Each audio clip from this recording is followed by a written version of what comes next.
Hey everyone, and welcome back to the channel.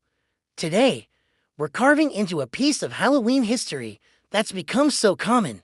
We just accept it as fact. We see a jack-o'-lantern, and we automatically think, pumpkin.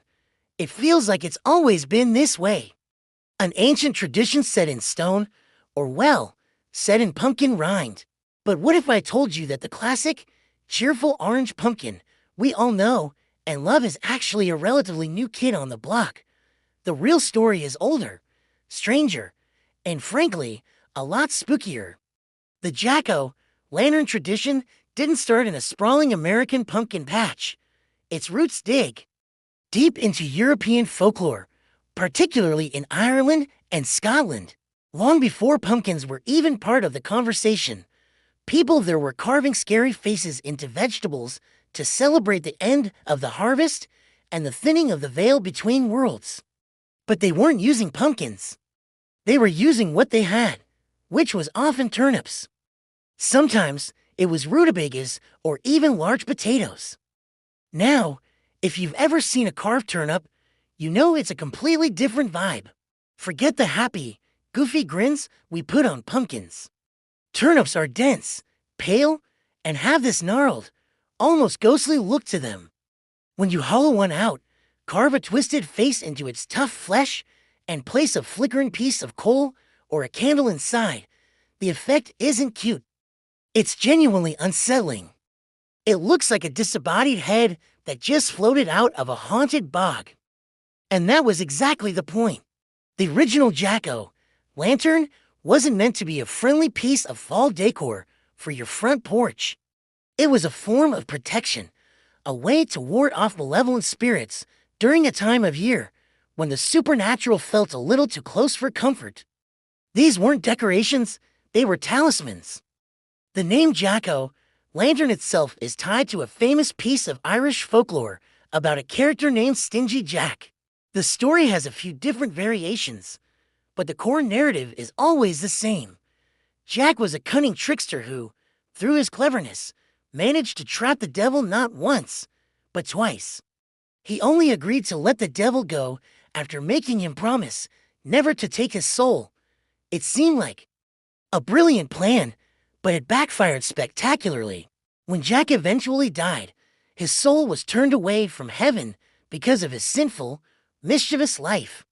But when he went down to hell, the devil, true to his word, refused to take him in either.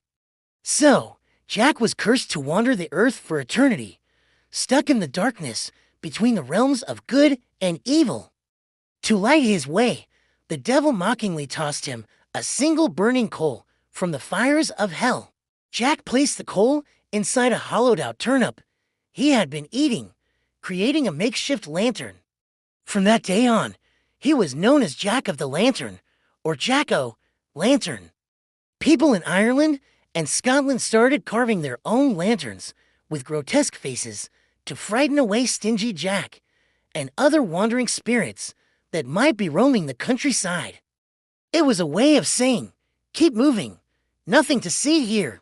So, if the original tradition was all about terrifying turnips, where did the big, friendly pumpkin come from?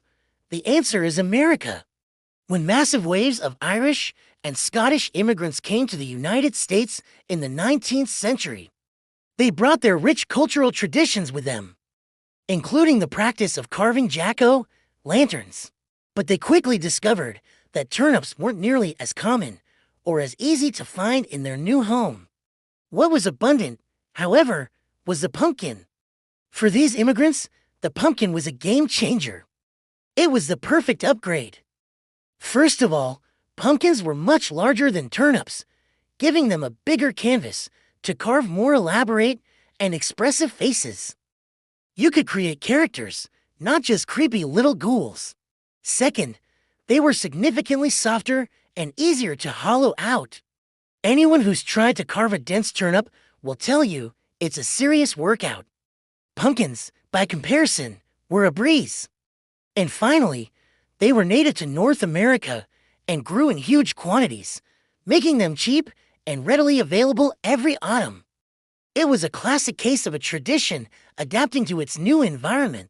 The core idea remained the same, a carved lantern to mark the season, but the materials changed to fit what was practical. And once the switch to pumpkins happened, the tradition itself started to transform. It slowly shed some of its darker, more protective origins and began to evolve into the fun, creative, and community-oriented activity we know today. The pumpkin's bright orange color and larger size made it a much more visible and festive decoration.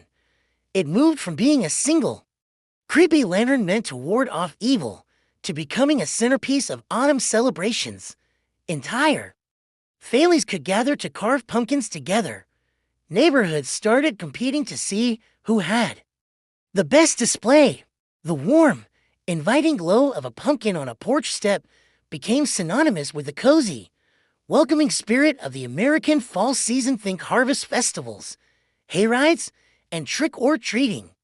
America didn't invent the jack-o'-lantern, but it definitely optimized it by embracing the pumpkin.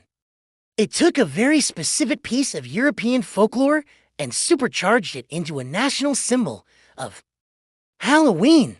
The tradition became less about warding off a single wandering spirit and more about building a shared sense of community and seasonal joy. The pumpkin's cheerful glow basically screams October, and it connects us all in a shared cultural experience.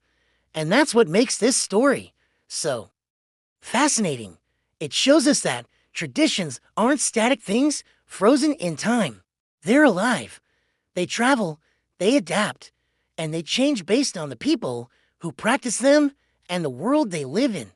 The humble turnip lantern crossed an ocean, found a better, brighter vessel in the pumpkin, and in doing so, became one of the most iconic symbols of a modern holiday. So, the next time you're picking out that perfect pumpkin or carving a goofy face into it, take a moment to remember its spooky, gnarled ancestor, the turnip. Remember Stingy Jack, wandering in the dark with his single burning coal. It's a great reminder that behind even our most light-hearted traditions, there's often a history that's much deeper, darker, and more interesting than we ever imagined. Thanks for watching, everyone. If you enjoyed this deep dive into Halloween history, be sure to hit that like button and subscribe for more stories behind our favorite traditions. Let me know in the comments what you're planning to carve this year. See you in the next video.